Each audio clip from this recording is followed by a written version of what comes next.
Okay, hi.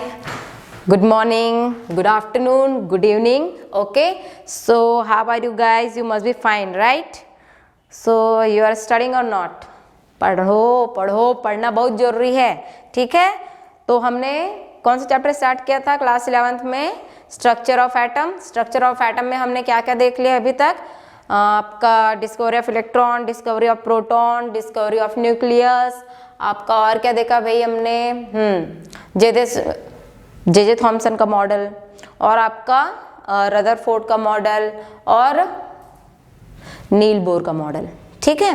ये सब हम पहले ही डिस्कस कर चुके हैं। तो आज जो हम डिस्कस करने वाले हैं वो है एटॉमिक स्पेक्ट्रम, ठीक है। एटॉमिक स्पेक्ट्रम में क्या है, हम लोग जो अब देखो जो आप लोग रेस दिखाई देती है, कभी कभी आपको सारी रेस नहीं दिखाई देती, कुछ रेस क्या होते हैं दिख रहे हैं, कुछ नहीं दिख रहे हैं, तो दो टाइप के एटॉमिक स्पेक्ट्रम बनेंगे, वो सब मैं बताऊंगी आपको।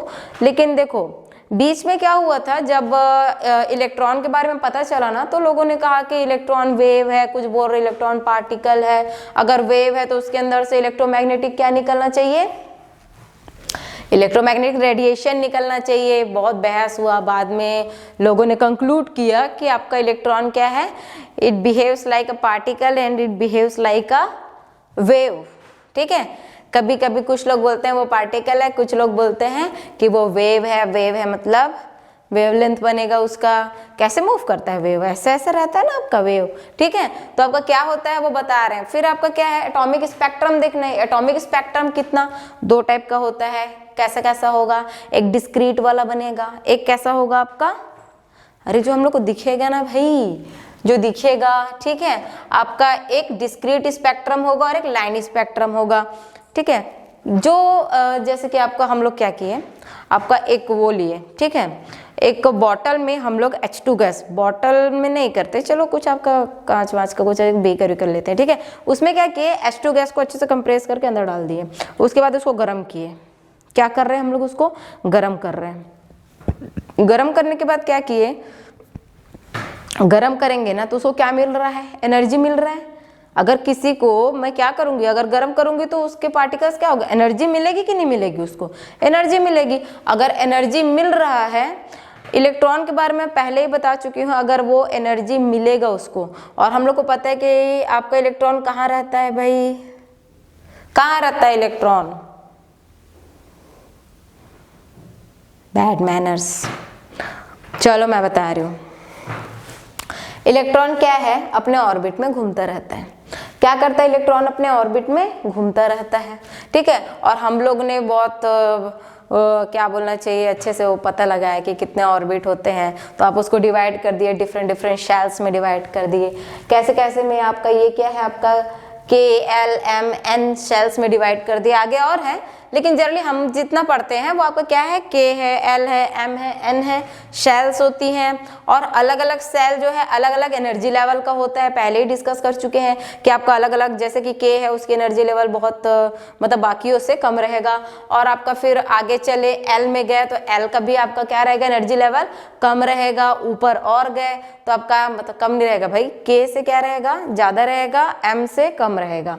फिर ऐसे करके ऊपर जाते जाते जाते सबका एनर्जी लेवल अलग अलग है, ठीक है। तो आपका ये हम लोग को पता चल गया। तो हमने क्या किया, ये आपका फर्स्ट सेल है, सेकंड सेल है, थर्ड सेल है, फोर्थ सेल है। अगर मैं यहाँ पर इसको हीट दूं, क्या करूं, हीट गर्म कर रही हूँ अच्छे, नीचे से आपका एक बर्नर लगा दी, यहाँ पर आपका कोई भी एक एयर ही है यार, एयर को ही कर लो, ठीक है। तो यहाँ पर क्या है आपका, हम लोग फॉर एग्जाम्पल बता रही हूँ ना अभी, ये आपका क्या है, हम लोग इसको हीट कर रहे हैं, तो क्या होगा, ये इलेक्ट्रॉन अभी फर्स्ट सेल में है, एक्स्ट्रा एनर्जी मिलने की वजह से वो कहाँ जाएगा, सेकंड सेल में जाएगा। और अगर एनर्जी ज्यादा है तो वो थर्ड सेल में जाएगा, और एनर्जी ज्यादा है तो वो फोर्थ सेल में जाएगा, ठीक है। मतलब क्या है, जितनी एनर्जी मिलते जाती है वो एक्साइटेड स्टेट में चला जाता है। एक्साइटेड स्टेट में जाने से क्या होगा, वो ऊपर वाले सेल में, सबको पता है भैया, तुमको क्या है बोला जा रहा है कि हाँ फॉर एग्जाम्पल बता रहे हो, तुम बहुत गरीब हो, ठीक है, तुम्हारा लिविंग जो है, चलो जस्ट इमेजिन बहुत गरीब नहीं, middle class family, middle class family के तुम्हारा रहन सहन सब एकदम मिडिल क्लास फैमिली जैसा, आपके घर में जैसे एक कॉमन फर्नीचर है, सब ये सब है ना। फिर उसके बाद आपका अचानक कौन बनेगा, करोड़पति में गए, 1 करोड़ जीत के आ गए, ठीक है, कौन बनेगा करोड़पति गए, 1 करोड़ जीत के आ गए, उसके बाद आपकी लाइफ स्टाइल देखो तो एकदम रहीसों वाला लाइफ स्टाइल। ठीक है, बोलते हैं ना कि आपका क्या स्टेटस क्या हो गया, आपका नीचे, आप मिडिल क्लास थे, मिडिल क्लास से आप क्या चले गए, ऊपर अपर क्लास चले गए। ठीक है, मिडिल क्लास से आप हायर क्लास में चले गए, हायर क्लास में आपके फर्नीचर की क्वालिटी बदल गई, आपके घर में पर्दे एकदम नए नए ब्रांडेड लगे हुए हैं, आपके कपड़े का क्वालिटी बदल गया, आप एकदम ब्रांडेड कपड़े पहन के घूम रहे हैं।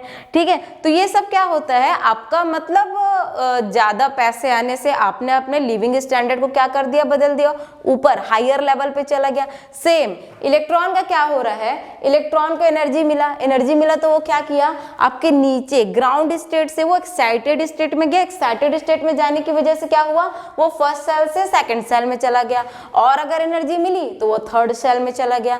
मतलब जितनी एनर्जी मिलते जाएगी वो आपका क्या करता जाएगा, मूव करता जाएगा। ठीक है, लेकिन इलेक्ट्रॉन की अपनी खुद की प्रॉपर्टीज होती हैं। ठीक है, कैसी properties, electron always tries to remain in lowest energy level. देखो अपने घर में सबको अच्छा लगता है, ठीक है, लोग क्या है, मतलब एक क्या बोलना चाहिए, एक फैमिलियर एनवायरनमेंट मिलता है, बोलो उसको मत बोलो। ठीक है, अब क्या है, इलेक्ट्रॉन को क्या है, अपने एनर्जी लोवेस्ट एनर्जी लेवल में रहना स्टेबल फील करता है वो। ठीक है, जहां उसका ग्राउंड स्टेट है वहां रहना चाहता है। लेकिन क्या होता है, इलेक्ट्रॉन ज्यादा एनर्जी मिलने की वजह से ऊपर लेवल पे चला गया। अब वो ऊपर आपका चला गया है क्या, किस में चला गया, फॉर एग्जांपल अगर हम लोग इलेक्ट्रॉन ले रहे हैं, इलेक्ट्रॉन कहाँ है आपका, N1 में है, फर्स्ट में है तो ये आपका N1 हो गया। ठीक है, N1 में है, फिर उसको एनर्जी मिला, वो N2 में चला गया। ठीक है, लेकिन अब उसको वापस आना है तो वो क्या करेगा, N2 से ऐसे वापस आएगा, मतलब एक्साइटेड स्टेट से अब वो ग्राउंड स्टेट पे आ रहा है, ग्राउंड स्टेट पे आ रहा है तो क्या करेगा, जब वो वापस आता रहता है ना, तो भैया उसके पास तो एक्स्ट्रा एनर्जी है, और वो क्या बोलते हैं, जो N1 में जा रहा है तो N1 में क्या चाहिए, उसको थोड़ा सा एनर्जी चाहिए, और उसके पास क्या है, जैसे कि फॉर एग्जांपल आपका ये हाइड्रोजन का क्या होता है, हाइड्रोजन का लोवेस्ट सेल, लोवेस्ट सेल में कितनी एनर्जी होती है आपका 13.6। ठीक है, उसके पास 13.6 एनर्जी होनी चाहिए, लेकिन उसके पास अभी वो N2 में है, N2 में है मतलब उसके पास कितना है, 3.4 है, मतलब आधा एनर्जी को जब तक वो छोड़ेगा नहीं तब तक वो ग्राउंड स्टेट में आ नहीं सकता। ठीक है, मतलब अपनी एनर्जी को वो छोड़ेगा, एक्स्ट्रा एनर्जी को, तब वो ग्राउंड स्टेट में आएगा। तो जब वो वापस आता रहता है ना, तो अपना जो एक्स्ट्रा एनर्जी है उसको छोड़ता रहता है, जब वो वापस आता रहता है तो अपनी एनर्जी को छोड़ेगा, तो छोड़ेगा तो क्या होगा, वहां से जो एनर्जी रिलीज होगी, ठीक है, वहां से जो एनर्जी रिलीज होती है, ठीक है, तो वो क्या करता है, एक पर्टिकुलर वेवलेंथ को टच करता है। ठीक है, तभी तो कलर दिखाई देता है। ठीक है, इलेक्ट्रॉन रिटर्न्स बैक, ठीक है, returns back to ground state at exact that time when electron returns energy is emitted in forms of, किस फॉर्म में एनर्जी निकलेगी, या तो रेडिएशन भी बोल सकते हो, वेवलेंथ भी बोल सकते हो, लाइट के फॉर्म में भी बोल सकते हो, मतलब उसको आप रेडिएशन के जैसे या फिर कुछ भी जैसे भी आपको, ठीक है, वेवलेंथ के फॉर्म में, मतलब तीनों एक ही है, लाइट, वेवलेंथ, रेडिएशन। ठीक है, तो आपका क्या होगा, वो इस टाइप का निकलेगा आपका, तो हम लोग को वो दिखाई देगा। मैं बताई थी ना, जैसे आप सोडियम है, सोडियम को आप ना क्या करो, आप जाके जला दो, आपको येलो कलर का आपका ऐसा फ्लेम दिखाई देगा। क्यों दिखाई देगा, क्योंकि उसके इलेक्ट्रॉन लोग एनर्जी मिलने की वजह से एक्साइटेड हुए, एक्साइटेड होकर अपने ग्राउंड लेवल से एक्साइटेड स्टेट में चले गए। अब वो लोग वापस आना चाहते हैं, वापस आना चाहेंगे तो उस एनर्जी को छोड़ देंगे। जब वो उस एनर्जी को छोड़ते हैं ना, तो वो क्या होता है, वो पर्टिकुलर एनर्जी उस वेवलेंथ को टच करता है जिस आपका visible range, visible range means जिस कलर को हम लोग आज देख पा रहे हैं वो सब आपका विजिबल रेंज में आता है। अभी पढ़ेंगे आगे और अच्छे से मैं बताऊंगी। ठीक है, तो क्या होता है, विजिबल रेंज को टच कर रहा है, विजिबल रेंज को टच करेगा तो जहां तक उसका रेंज जाएगा वो कलर हमको दिखाई देगा। ठीक है, जिस वेवलेंथ को वो टच करेगा ना, वही वेवलेंथ, वही कलर हमको दिखाई देगा। ठीक है, तो आपका इस फॉर्म में हुआ। फॉर एग्जाम्पल मैं बता रही हूँ, अब यहाँ तक तो समझ में आ गया कि इलेक्ट्रॉन एक्साइटेड हो गया। अब हम लोग क्या करते हैं, आपका नॉर्मली हम ना हाइड्रोजन गैस के ऊपर सारा एक्सपेरिमेंट करते हैं। क्यों करते हैं, पता है, इजीली अवेलेबल है, छोटा सा है, सारा चीज पता चल जाता है। ठीक है, आपका ये H2 गैस है। ठीक है, हम लोग क्या किए, उसको हीट किए तो इसके पार्टिकल्स क्या हुए, इसका जो आपका वो है एटम्स है, वो लोग क्या हो गए, अरे उसके इलेक्ट्रॉन एक्साइटेड हो जाएंगे, उसके इलेक्ट्रॉन एक्साइटेड हो गए, इलेक्ट्रॉन एक्साइटेड हुआ तो यहाँ पर हमने एक स्क्रीन लगाया, एक स्क्रीन लगाया तो हमको क्या दिखाई दे रहा है, यहाँ पे सारे कलर नहीं दिखाई दे रहे। कौन कौन से कलर दिखाई दे रहा है आपको? रेड दिखाई दे रहा है, येलो दिखाई दे रहा है, ऑरेंज। हमको पता है विबग्योर होता है, बाकी कलर कहाँ है हमको तो दिखाई ही नहीं दे रहे। ठीक है, सिर्फ ये 3 ही कलर दिखाई दे रहे हैं। इसका मतलब ये जो कलर हमको दिखाई दे रहा है वो आपका क्या है, यहाँ से ऐसे ट्रेवल करते हुए यहाँ पे आपको कलर दिखाई दे रहा है, उसके पार्टिकल, उसके इलेक्ट्रॉन एक्साइटेड हुए, उस वेवलेंथ को टच किए, जिस वेवलेंथ को टच किए वो कलर हमको दिखाई दे रहा है। यहाँ पर भी है लेकिन वो दिखाई नहीं दे रहा है। जो रेज जिस वेवलेंथ को वो टच नहीं किया, ठीक है, वो यहाँ पर कलर हमको नहीं दिखाई दे। कोई ब्लू कलर दिखाई दे रहा है क्या? नहीं। वायलेट कलर दिखाई दे रहा है क्या? नहीं दे रहा है ना। तो वो सब क्या हो गए? वो सारे आपके डिस्क्रीट स्पेक्ट्रम है। कैसे स्पेक्ट्रम है? डिस्क्रीट स्पेक्ट्रम है। ये स्क्रीन लगा हुआ है ना जहाँ पे हमको दिखाई दे रहा है, ठीक है, और हमको रेड, येलो और ऑरेंज कलर दिखाई दे रहा है। तो भाई ये हमको दिखाई दे रहा है तो इसको हम लोग लाइन स्पेक्ट्रम बोलेंगे। क्या बोलेंगे? ये लाइन स्पेक्ट्रम हो गया। जो नहीं दिखाई दे रहा है वो डिस्क्रीट स्पेक्ट्रम हो गया, मतलब वो टुकड़ों में आ रहा है बोलो, या फिर आ ही नहीं पाया वहां तक, ठीक है, हमको दिखाई ही नहीं दे रहा है। ये सारी चीजें हो रही थी। फिर क्या हुआ बताया, मैं अभी बताई थी ना, इलेक्ट्रॉन को हम लोग क्या बोलते हैं? वेव है। इलेक्ट्रॉन क्या है? वेव है, ठीक है, वेव है इलेक्ट्रॉन, तो उसका वेवलेंथ होगा। वेवलेंथ होगा तो हम लोग अब निकालेंगे भाई, क्या करेंगे, आपका उसका एनर्जी ऑफ वेव निकालेंगे। एनर्जी ऑफ वेव का फॉर्मूला होता है hc/λ, where h is Planck's constant, c is speed of light और लैम्डा क्या है? आपका वेवलेंथ है। और यहीं से आप इसको वेवलेंथ को यहाँ दो, एनर्जी को यहाँ ला दोगे तो वेवलेंथ निकाल सकते हो आप। फिर उसको आपको जो बोले आप, इसका तो कांस्टेंट है, मतलब उसका एक पर्टिकुलर वैल्यू होता है, सी का वैल्यू भी होता है, स्पीड ऑफ लाइट का वैल्यू है ना भाई, दे आर कांस्टेंट, उसका खुद का एक पर्टिकुलर वैल्यूज है, पहले से कैलकुलेटेड है, ठीक है। ये सब हमको पता चल गया। हमको वेवलेंथ निकालना ना, तो लैम्डा को यहाँ रख दो तो आपको वेवलेंथ निकाल सकते हो आप। एनर्जी पता होनी चाहिए आपको, ठीक है, कितना एनर्जी वो रिलीज कर रहा है। उसके बाद ना ये सब चल रहा था इलेक्ट्रॉन के बारे में, ये सब कि आपका जंप कर रहा है, N1 से N2 जा रहा है, N2 से N3 जा रहा है, फिर वापस आ रहा है। बताइए ना, इलेक्ट्रॉन ज़्यादा देर तक दूर नहीं रह सकता, वो क्या करेगा? वापस आने की कोशिश करेगा, ठीक है, तो वापस आने की कोशिश करेगा। तो ना एक आपका क्या बोलना चाहिए, साइंटिस्ट लाइमन, ठीक है, वो किसके बारे में डिस्क्राइब किया कि जो इलेक्ट्रॉन कहीं भी जा रहा है, मतलब आपका N1 से वो, मतलब आपका कहीं भी आपका N1 है, N1 से कहीं N2 जा रहा है, N3 जा रहा है, N1 से आपका फिर वो भी N1 से जा रहा है तो वो रिटर्न बैक कहाँ आ रहा है? N1 पे ही आ रहा है। 2 से जा रहा है N3 में, फिर रिटर्न बैक N1 में आ रहा है। कहीं से भी जा रहा इलेक्ट्रॉन वापस आ रहा है N1 में। कहाँ वापस आ रहा है? N1 में। ध्यान से सुनो मैं क्या बोल रही हूँ, इलेक्ट्रॉन एक्साइटेड होके जा रहा है लेकिन वो वापस कहाँ आ रहा है? K शेल में आ रहा है। K शेल मतलब N1 है, ठीक है, K शेल में आ रहा है मतलब N1 है। अगर वो कहीं से भी N1 पे आ रहा है, ठीक है, कहीं से भी N1 पे आ रहा है तो वो कैसा सीरीज है? अगर लाइमन ने बताया है तो लाइमन का सीरीज है भाई, देखो, ठीक है। ये आपका क्या है, ये ऑर्बिट बनाते हैं ना, उसी ऑर्बिट को ऐसे हम लोग क्या कर दिए, वर्टिकली ऐसे डिवाइड करके यहाँ पे लगा दिए हैं। मतलब अगर मैं यहाँ बीचों बीच ऐसे लकीर खींच दूंगी ना तो जैसा दिखेगा उसको यहाँ पे। और आपको पता होना चाहिए कि अगर ये लोवेस्ट वाला सेल है, लोवेस्ट सेल, और इसके बीच में थोड़ा सा ज़्यादा गैप होता है, ठीक है, थोड़ा दूर रहते हैं लोग, उसके बाद यहाँ पर वो गैप थोड़ा सा कम हो जाता है, यहाँ पर थोड़ा सा और कम हो जाता है, फिर ऐसे होते होते कम होता जाता है वो, ठीक है। तो ये क्या है आपका? K शेल है। K शेल को हम लोग N1, L शेल को N2 और M को N3 और N को N4, ठीक है।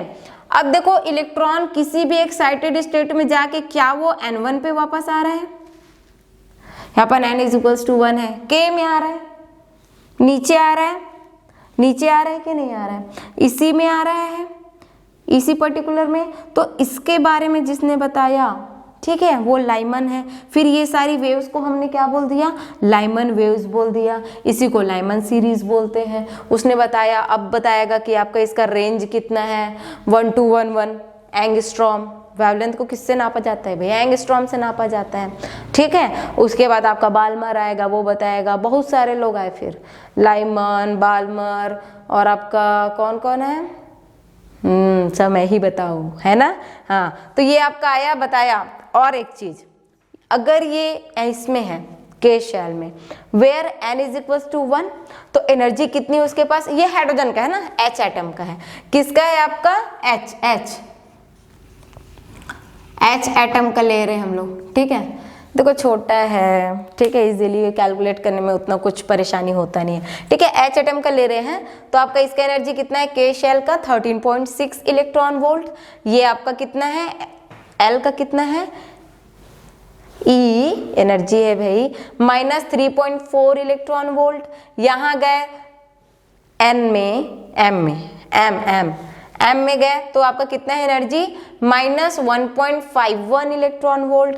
N में गए तो आपका कितना हो गया एनर्जी, माइनस 0.85 इलेक्ट्रॉन वोल्ट। मतलब आपका क्या हो रहा है, वो बढ़ रहा है ना, बढ़ रहा है। जितना ऊपर जाते जाएंगे वो एनर्जी लेवल उतना ही बढ़ता जा रहा है, देख रहे हो आप, ठीक। हाँ, ये लाइमन वेव्स हो गया। इसके बाद आपका हम लोग एटॉमिक स्पेक्ट्रम पढ़ रहे हैं। बहुत सारा फार्मूला कैलकुलेट करके, वैल्यू कैलकुलेट करके आपका फार्मूला ऑफ एटॉमिक स्पेक्ट्रम निकाला गया, जो क्या है 1/λ, ठीक है, 1/λ आर जेड का स्क्वायर 1/n1 का स्क्वायर माइनस 1/n2 का स्क्वायर। मतलब यहाँ पे कौन से वाले को लिखना है, जहाँ पर वो आ रहा है, और वहाँ पे किसको लिखना है, जहाँ से आ रहा है, ठीक है, जहाँ से आ रहा है। तो यहाँ पर जो R यहाँ पर यूज किया गया है वो रिडबर्ग कांस्टेंट है। क्या है आपका, रिडबर्ग कांस्टेंट है। इसका एक वैल्यू होता है, लेकिन मैं बताऊंगी नहीं, क्योंकि जब बच्चों को ना एक्स्ट्रा नॉलेज दे दो ना, तो वो लोग क्या करते हैं, नहीं करना है बोलने पे भी कर देते हैं। इसलिए मैं आपको उसका वैल्यू बताऊंगी नहीं, आपको क्या है उसका, आपको एक और अच्छी चीज बता देती हूँ। रिडबर्ग कांस्टेंट आप 13.6 Hc लिख सकते हो, ठीक है, 13.6 अपॉन Hc, ठीक है। Hc का वैल्यू पता है 13.6, आप उसको अगर कैलकुलेट कर दोगे, सारे वैल्यूज को अगर यहाँ पे रख दोगे, तो R की वैल्यू आप निकाल सकते हो। यहाँ तक समझ में आ गया अच्छे से, ठीक है। यहाँ लाइमन मतलब एटॉमिक स्पेक्ट्रम में आपका लाइमर सीरीज, बाल्मर सीरीज, आगे आपका बहुत सारे सीरीज लोग आएंगे, उसके बारे में बता रही हूँ, कंप्लीटली बता रही हूँ, ठीक है। तो यहाँ तक आपको समझ में आ गया, आगे और देखते हैं, ठीक है। तो हमने क्या देखा अभी, लाइमन सीरीज देख लिया, ठीक है। लाइमन सीरीज में क्या बोला कि आपका जो कहीं से भी इन्फिनिटी से अगर कोई क्या हो रहा है, आपका जो भी रेज, जो भी इलेक्ट्रॉन है एक्साइटेड हुए, आपका देखो इन्फिनिटी का मतलब उन लोग के जितना भी ऑर्बिट उनका है, ठीक है, उसके बियॉन्ड अगर जा रहा है तो उसके लिए इन्फिनिटी है, ठीक है। तो आपका वो इन्फिनिटी से अगर वो n1 में आ रहा है नीचे, मतलब n के शेल में आ रहा है, के शेल में, ग्राउंड स्टेट क्या है उसका, के शेल में आ रहा है, ठीक है। तो n1 वहां पे 1 होगा, n1 वहां पे 1 होगा, ठीक है। तो वो क्या हो गया आपका, लाइमन सीरीज हो गया। उसके बाद आपका बाल्मर आया। बाल्मर ने भी इलेक्ट्रॉन को देखा कि हाँ एक्साइटेड हो रहा है, और इस पर्टिकुलर रीजन पे आके वो क्या हो रहा है, उसका ग्राउंड स्टेट इस particular n1 is equals to 2 आ रहा था, ठीक है। मतलब आपका किस में आके वो रुक रहा है, के नहीं, L में, ठीक है, आपका सेकंड वाले शेल में आके रुक रहा है, ठीक है। तो आपका बाल्मर आया, बाल्मर ने बताया कि कहीं इन्फिनिटी से, ठीक है, किसी इन्फिनिटी से ये रेज आ रही हैं और कहाँ पे रुक रही हैं, ये आपका n इज इक्वल्स टू 2, मतलब L वाले शेल में आके रुक रहा है। कहाँ आके रुक रहा है, L वाले शेल में, ठीक है। देखो when n1 is equals to 2 है, यहाँ पे n1 इज इक्वल्स टू 2, इससे पहले क्या था, लाइमन क्या बताया था, n1 इज इक्वल्स टू 1।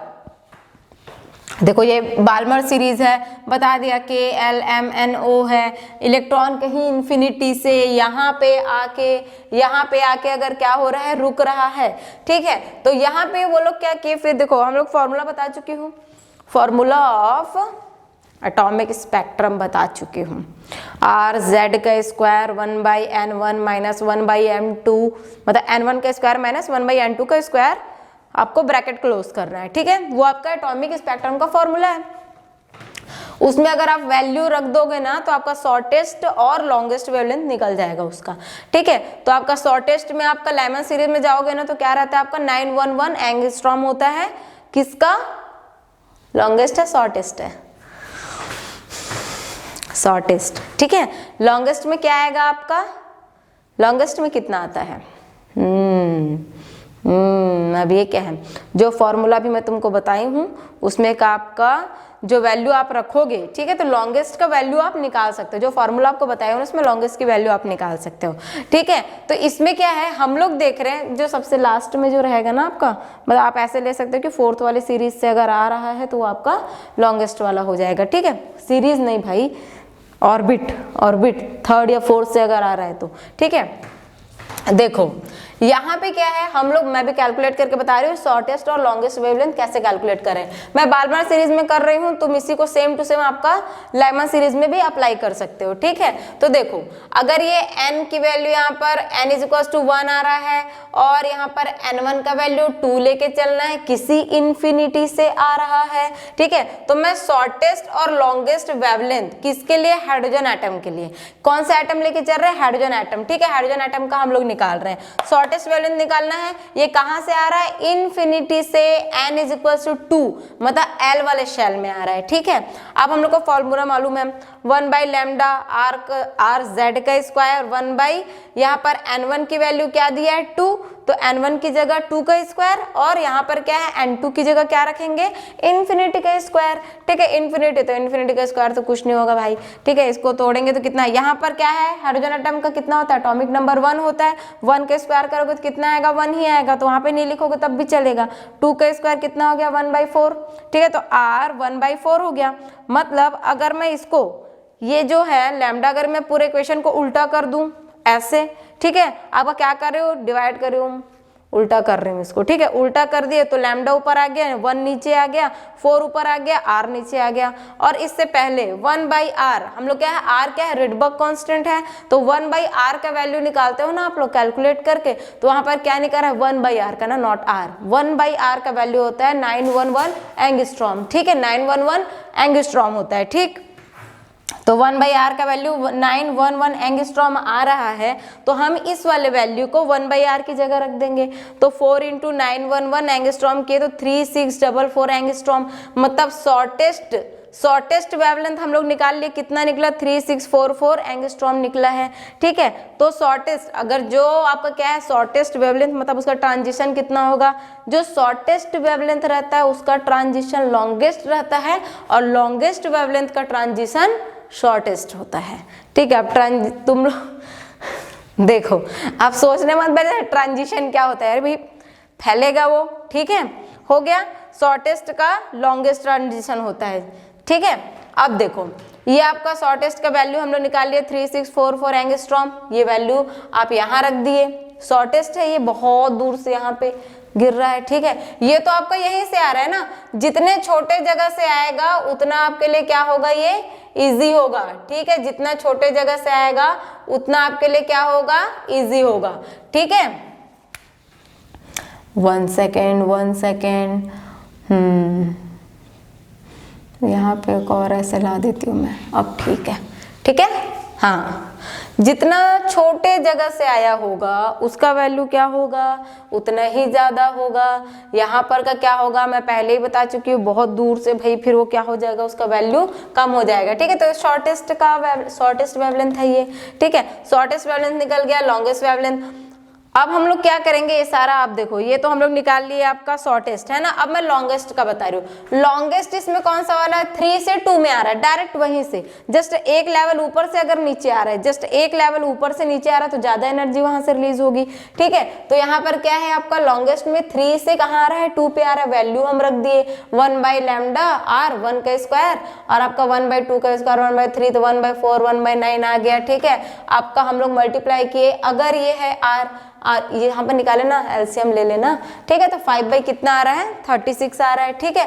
तो अगर मैं फिर इसको उल्टा कर दूं, किसको, इक्वेशन अगर ऐसे, इसको मैं ऐसे उल्टा करके लिख दूं ऊपर, ठीक है, लैम्डा ऊपर 1 नीचे, तो ये भी वैसे हो जाएगा 1/r, 36 ऊपर 5 नीचे, और हमको 1/r का वैल्यू पता है 911 एंगस्ट्रॉम होता है। मल्टीप्लाई कर दिए, मल्टीप्लाई करने के बाद 6552 एंगस्ट्रॉम निकला है। ये क्या है, लॉन्गेस्ट क्या, वेवलेंथ। और मैं पहले ही बता चुकी हूं, अगर लॉन्गेस्ट है तो ट्रांजिशन कैसा होगा, ट्रांजिशन कैसा होगा बताओ भाई। लॉन्गेस्ट वेवलेंथ का शॉर्टेस्ट क्या होगा, ट्रांजिशन, ठीक है, शॉर्टेस्ट ट्रांजिशन होगा। ये हो गया। अब मैं पहले ही बता रही थी तुम लोग को कि सारे साइंटिस्ट लोग इकट्ठा हुए अपना देख रहे हैं कि हाँ, लाइमन आया, बताया कि आपके K पे गिर रहा है, कहीं इन्फिनिटी से अगर वो आ रहा है इलेक्ट्रॉन, उसका ग्राउंड स्टेट क्या हो रहा है आपका K में आके गिर रहा है, तो वो लाइमन सीरीज हो गया। फिर आपका बाल्मर आया, बाल्मर आप बोला कि आपका जो कहीं इन्फिनिटी से आके अगर वो L पे, उसका ग्राउंड स्टेट कहाँ है L पे, तो वो क्या हो जाएगा आपका बाल्मर सीरीज हो गया। फिर और साइंटिस्ट लोग आए, वो लोग बोले, पास्चर आया, पास्चर बोलता है कि अगर वो n इज इक्वल टू 3 पे गिर रहा है, मतलब m पे, ठीक है, n is equal to 3 means m shell में अगर गिर रहा है तो पास्चर सीरीज हो गया। वैसे बहुत सारे आए, आपका ये पास्चर आया, ब्रैकेट आया, फिर ठीक है फॉन्ड आया, आपका कम्फ्री आया, ये सारे साइंटिस्ट लोग आए, वो लोग बताते गए कि हाँ यहाँ हो रहा है, तो ऐसा आपका। अब देखो वो सारी सीरीज को मैं एक ही टेबल में बना दी हूँ, ठीक है, वो सारी सीरीज को मैं एक ही टेबल में बनाई हूँ। अब अच्छे से ध्यान से देखो, लाइमन बोला कि n1 इज इक्वल्स टू 1 लेके चलेंगे, मतलब ये K शेल में गिर रहा है, K शेल में, किसी इन्फिनिटी से आके K शेल में गिर रहा है। ये पूरा सीरीज हम बना लिए, कहाँ से कहाँ तक, 911 एंगस्ट्रॉम से 3600 एंगस्ट्रॉम तक हो रहा है, ठीक है। और उसके बाद बाल्मर क्या बताए कि आपका n1 का वैल्यू 2 लेंगे, 2 लेंगे मतलब L वाले शेल में आके गिर रहा है, ठीक है, किसी इन्फिनिटी से L शेल में अगर गिर रहा है, ठीक है, किसी इन्फिनिटी से कहाँ गिर रहा है, किसी आपके L वाले सेल में गिर रहा है, ठीक है। तो n1 की वैल्यू 2 लेंगे, ठीक है, और यहाँ पे वैल्यू कितना आ रहा है 3644 एंगस्ट्रॉम से 6552 एंगस्ट्रॉम आ रहा है। पास्चर बोला कि आपका क्या होगा, ये m पे गिरेगा, मतलब n1 इज इक्वल टू 3 लेके चलना है। आपका ब्रैकेट आया n1 इज इक्वल टू 4 लेके चलना है, मतलब n पे गिरेगा n सेल में।